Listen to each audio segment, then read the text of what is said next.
How's it going, everyone? Samson here from Ross IELTS Academy, giving you guys tips on how to improve your performance in the IELTS speaking test. Now, before we get started, go ahead and subscribe to our channel.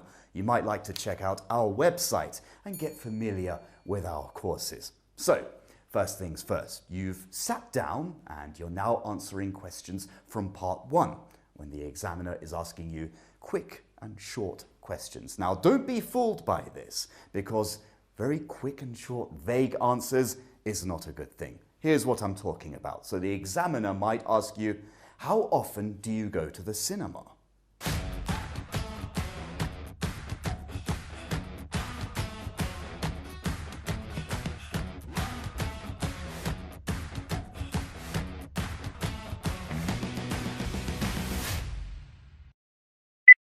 How often do you go to the cinema?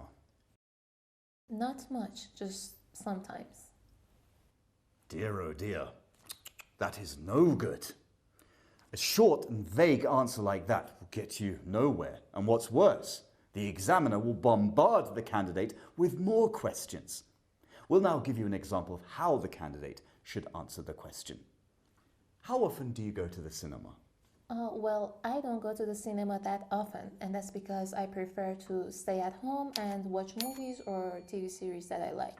But every now and then it can be fun to watch a movie on the biggest screen. Thank you. That's what I'm talking about. Did you see that?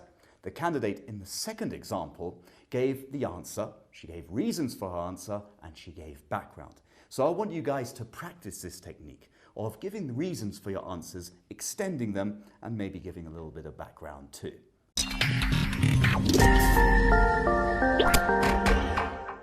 So, in this clip, we're going to show you guys how to start your answers when you're faced with long and complicated, maybe opinion questions too.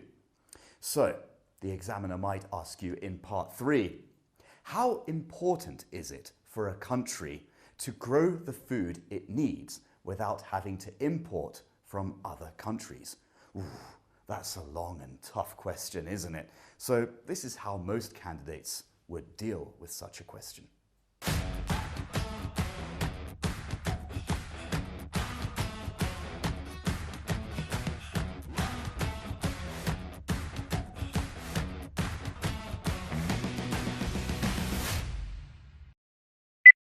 How important is it for a country to grow its own food without having to import from another country?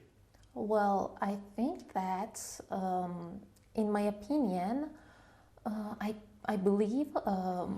Ooh, did you see that? Well, it wasn't actually wrong to answer a question like that. That's what many candidates do, but it can be done more professionally. I'll show you and ask the question again. How important is it for a country to grow its own food without having to import from another country? Well, that's a difficult question. So you asked me how important it is for a country to be independent when it comes to growing food. I would say that... That's much better. Did you see? The candidate rephrased the question to buy herself some more time and think about her next sentence. Here's another technique. I'm not a professional on this topic and I don't know much about agriculture. But to answer your question, I personally think that... There you go, there's the second technique. The second time, the candidate actually referred to the question, even though she did not know what the topic was about. And that shows the examiner how constructive you can be when dealing with a topic you're not familiar with. Speaking of which, I'll get more into that in another video.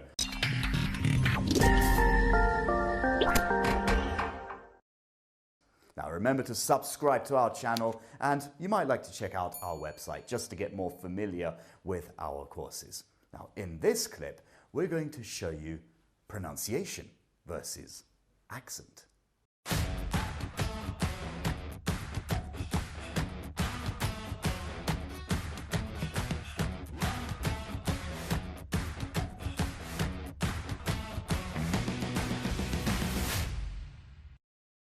Okay, let's now talk about your hometown.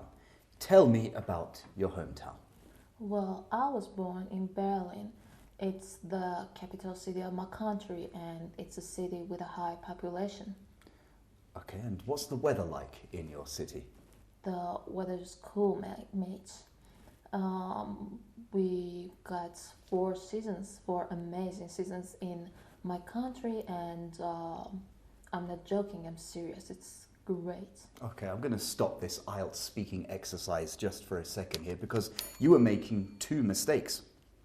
Oh, what did I do wrong? Well, firstly, you were faking your accent. It was pretty obvious to me, the examiner, and probably everyone else watching this video. And you were mispronouncing words. That's not a good idea at all. But I have a foreign accent. What do I do then? Of course you have an accent. English is your second language. What's wrong with that? Your accent is unique. The important thing is to be clear when you're speaking to the examiner in your IELTS speaking test, because you're not judged on your accent. You're judged on pronunciation, and that's called being clear. I hope you know that.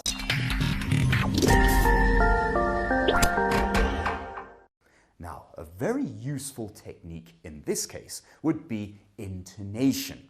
Now, I'm not talking about your accents, remember. Your accents, wherever you're from, is unique. Intonation is different.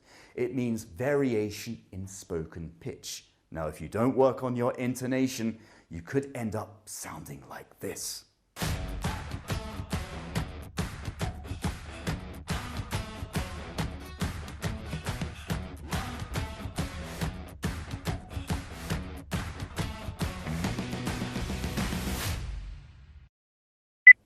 How often do you go to the cinema? Sometimes I go to the cinema with my friends, but I usually prefer to stay at home because I feel more comfortable this way. So, did you hear the monotone voice with little intonation? It sounded very flat, didn't it? And her voice was low, it wasn't confident enough. So, it needs to be more engaging. So, you need to stress more key words and emphasis to have more of a energetic conversation with the examiner. This is what I'm talking about. Well, sometimes I go to the cinema with my friends, but I usually prefer to stay at home because that's how I feel more comfortable and relaxed. So did you see the intonation change? She used the pitch where she had to in this second version of it. That's exactly what you guys should be doing. Remember to have good intonation and not sound flat and monotone. So definitely visit our website, www.rossielts.com, and you can check out our preparation courses there. We'll see you next time.